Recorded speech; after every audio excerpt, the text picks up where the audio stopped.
The decline in voter turnout in the first phase of the Lok Sabha polls on the 19th of April has worried the Election Commission, which had launched several nationwide campaigns to encourage voting. In many constituencies, an above-average maximum temperature on polling day is believed to have deterred many. Take, for instance, Bihar's Nevada and Gaya Lok Sabha constituencies. Data shows how the temperature affected turnout over the years. On April 11, 2019, the maximum temperature was 35 degrees in Nevada. Turnout was 52.5%. On April 19, 2024, the maximum temperature was 42 degrees Celsius in Nevada and the turnout was just 41.5%. On April 11, 2019, the maximum temperature was 35 degrees in Gaya and the turnout was 56%. On April 19, 2024, the maximum temperature was 42 degrees in Gaya and the turnout was 52%.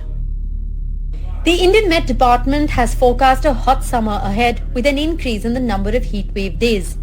With 6 phases of the poll still left, the Chief Election Commissioner and Election Commissioners have held a high-level meeting attended by the IMD Chief and took stock of the heat preparedness.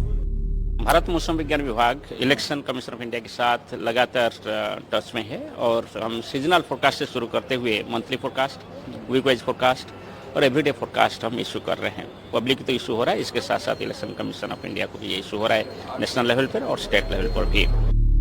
Meanwhile, preparations are almost complete for the second phase of polling scheduled on April 26th in Ghaziabad. Ghaziabad is one of the constituencies that has struggled with urban voters' apathy and low voting percentage for many years. How big a challenge will be heat wave? Heat wave क्या आपको लगता है आपके लिए एक चुनौती होगी? जो हमारे बूथ्स हैं, बूथ्स में हम लोग पीने की पानी की व्यवस्था, आपकी छाँव के लिए जो हमारे टेंट्स हो सकते हैं या जो अन्य माध्यम हो सकते हैं छाँव के लिए, वो हम वहाँ पे उपलब्ध कराने की कोशिश कर रहे हैं। बल्कि इसका हमने एक मैपिंग भी कर लिया है जहाँ जहाँ पे इस तरह की समस्याएं आने की संभावनाएं हैं। With Himanshu Shekhar Mishra, NDTV Bureau Report. आपने पश्चिम बंगाल के बारे में सबसे ज़्यादा बड़ी चेतावनी जारी की है। वहाँ मतदान भी होना है 26 तारीख को। पश्चिम बंगाल में क्या फोरकास्ट है आपका? देखिए, अगर आप हीट वेव का बात कर रहे हैं तो heat wave almost east India के सभी सब डिविजन्स में आने वाले 5 दिनों में रहने की उम्मीद है।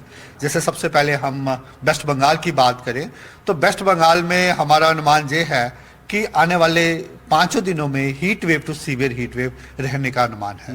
मेन सीवियर हीट वेव हम तब कहते हैं जब टेम्परेचर सामान्य से 6.5 डिग्री सेल्सियस से ज़्यादा हो जाते हैं। अगर 4.5 से ज़्यादा रहते हैं तो हीट वेव कहते हैं। तो ये अनुमान है, वहाँ रहेगा।